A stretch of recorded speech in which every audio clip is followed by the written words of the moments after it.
مساء الفل، ازيكم عاملين ايه؟ عمرك جربت انك تعمل بحث باستخدام الذكاء الاصطناعي؟ طب يلا بينا نعمل بحث على محرك بينج الجديد التابع لشركه مايكروسوفت، واللي لسه داخل عليه ميزه البحث الجديده باستخدام برنامج تشات جي بي تي اللي عامل قلبان في الدنيا كلها. لا وكمان هنكلمه بالعربي ونشوف هيرد علينا ازاي. وطبعا لو المصريين شموا خبر عن الموضوع ده فربنا يكون في عون، اللي هتسال على سلفتها واللي هتسال على طريقه عمايل المحشي، وكل واحد بقى ودماغه. فانا هجرب اساله اسئله خاصه بيا انا ونشوف التجربه عامله ازاي. يلا بينا. تدخل على جوجل بلاي من اي تليفون اندرويد وهتعمل سيرش على محرك البحث المشهور بينج. بعد ما تلاقي محرك البحث بينج بالرمز ده هتنزله. بعد ما تفتح البرنامج تجي ان انت تضغط على الميزه اللي في النص وهي علامه البي اللي بالازرق دي، وطبعا عشان تفعلها هيطلب منك ان انت تعمل حساب على الاوتلوك او المايكروسوفت، وبعدها فعلا هتعمل حساب على الاوتلوك وتطلب منه انك تخش على ميزه الاي اي، بيدخلك في ويت ليست وتقريبا بعدها بنص ساعه بيقبلك عنده. وبعد كده بيطلب منك ان انت تحدد عايز الاي اي يكون عامل ازاي، هل هو محدد ولا متوازن ولا كريت. انا اختار ان هو يبقى كريت. هنحضر شويه اسئله ونرجع لكم تاني. فكرت ايه اول سؤال ممكن اساله؟ حبيت اسخن معاه بحاجه بسيطه كده، وعشان نصعب الموضوع اكتر هنتكلم معاه بالعربي. سالته يا ترى ايه رايك في مصر والمصريين مشهورين بايه؟ قال لي ان مصر بلد جميله وعريقه وليها تاريخ، والمصريين مشهورين بالاشياء كتيره منها الفن والادب والسينما والموسيقى والطعام والضحك. كلامه كلام جميل، وكمان بعت لي ايموجي بيضحك. تاني سؤال سالته له تتوقع سعر الذهب هيزيد ولا هيقل في سنه 2023؟ وطبعا هرب مني في السؤال ده وقال لي ان هو ما يقدرش ان هو يتنبأ بسعر الذهب عشان هو بيتاثر بعوامل كتيره جدا زي العرض والطلب وسياسات البنوك المركزيه والوضع السياسي والجغرافي. وجاب لي بقى التوقعات بتاعت فيتش وتريدنج ايكونومكس اللي قالوا ان سعر الذهب هينزل، وتوقعات تانية بتقول ان الذهب هيعلى وهيوصل ل 2250 دولار او 3000 دولار كمان. وبيقول ان التوقعات دي مش بتمثل رايه، والحقيقه انا شايف ان رايه جميل جدا وان هو متوازن. صعبت الموضوع اكتر عليه وسالته ايه رايك في سياسات الرئيس بايدن، وقال لي ان هو ما عندوش راي شخصي في سياسات الرئيس لان هو محرك بحث ومش مواطن امريكي ولا حتى بيتاثر بقراراته. واتكلم عن قرار بايدن اللي اتخذها عشان خاطر يواجه الكورونا، وازاي زود عمليات التطعيم وعمليات الاغاثه، وازاي عمل عمليات كبيره من الدعم المادي بقيمه 2 تريليون دولار. سالته السؤال الرابع وقلت له هل تتوقع ان الرئيس بايدن يترشح لفتره رئاسه ثانيه، وهل شعبيته زادت ولا قلت؟ رد عليا وقال لي السؤال ده سؤال صعب عشان ليه عوامل كتيره زي صحه الرئيس وشعبيته ومستوى المنافسه مع الحزب التاني، ولكن قال ان بايدن فعلا بيفكر ان هو يترشح لولايه ثانيه برغم سنه الكبير جدا. وقال كمان ان شعبيه الرئيس بايدن قلت من 53% ل 52% في 10 مارس 2023. وسالته ايه رايك في تطبيق التيك توك. طبعا قعد يشرح لي تطبيق التيك توك ان هو تطبيق لمشاركه الفيديوهات بلا بلا بلا، الكلام اللي هو معتاد يعني. وبيقول في اخر الكلام ان هو بيلاقي ان تطبيق التيك توك مسلي ومفيد، وكمان بيساعد على انك تقضي الوقت بشكل مسلي وجميل. يعني كلام نوعا ما شبه موضوع التعبير شويه، ما فيهوش حاجه جديده. سالته ازاي اقدر اكون صانع محتوى كويس واطور من نفسي،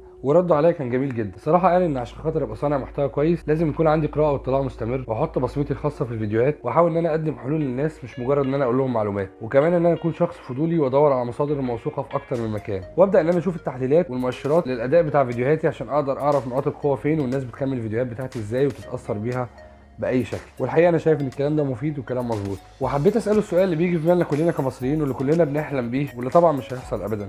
الحقيقه رده في موضوع مصر كان دبلوماسي شويه، حيث ان هو قال لي ان مصر كانت بتنافس على التاهل لكاس العالم لقطر 2022، ولكن هو ما قاليش ان مصر ما اتاهلتش، وقال لي ان الموضوع ده معتمد على قوه المنتخب وادائه واداء المنافسين، وقال لي ان هو بيتمنى النجاح والتوفيق لمصر. سالته تتوقع مستقبل الصين هيكون عامل ازاي اقتصاديا في خلال 5 سنين. سالته رد عليا رد جميل جدا وقال لي ان الصين هي اكبر اقتصاد في العالم بعد الولايات المتحده، وان هي بتنمو بوتيره متسارعه جدا برغم جائحه كورونا، وانه متوقع في سنه 2028 ان هي تكون الاقتصاد رقم 1 في العالم كله وهتعدي الاقتصاد الامريكي، برغم ان كان متوقع ان الكلام ده المفروض يحصل بعد 5 سنين من التاريخ ده، يعني في سنه 2033 تقريبا. الحقيقه انا شايف ان رده جميل وموزون جدا برضه. سالته السؤال قبل الاخير وقلت له ايه احسن دوله ممكن اسافر اعيش فيها كمواطن مصري. طبعا رد عليا قال لي ان ده سؤال صعب وان هو ما يقدرش يقول اجابه معينه، لان الموضوع ده بيعتمد على عوامل كتيره زي اللغه والثقافه والمناخ والتكلفه والفرص والامن. وبشكل عام ممكن تستخدم مؤشرات زي مؤشر سهوله ممارسه التنميه البشريه او مؤشر السعاده العالمي، او المؤشرات اللي بتستند لبيانات احصائيه بتغطي الجوانب المختلفه عن الحياه في الدول دي زي التعليم والصحه والدخل والحريه. ولكن المؤشرات دي ما بتغنيش عن التجربه الشخصيه، والموضوع ممكن يختلف من شخص للتاني، وممكن يقول لك انك تلاقي دول عاليه في المؤشرات لكن انت ما تقدرش تتاقلم معاها، ودول تانية منخفضه في المؤشرات لكن انت تقدر تحبها. فالاجابه نوعا ما كانت ذكيه جدا، واجابه ابعد ما يكون ان هي تطلع من مؤشر الذكاء الاصطناعي، فدي حاجه ايجابيه الصراحه. حبيت اقفل معاه المحادثه بسؤال يخصه وقلت له انت متوقع ايه المستقبل للذكاء الاصطناعي والتطبيقات المشابهه ليك في خلال السنوات القادمه. طبعا حاول ان هو يرد عليا رد دبلوماسي جدا وقال لي ان مستقبل الذكاء الاصطناعي والتطبيقات المشابهه هو موضوع مثير للجدل والاهتمام، ولكن هو مش قادر يتنبأ بمستقبل الذكاء الاصطناعي بدقه.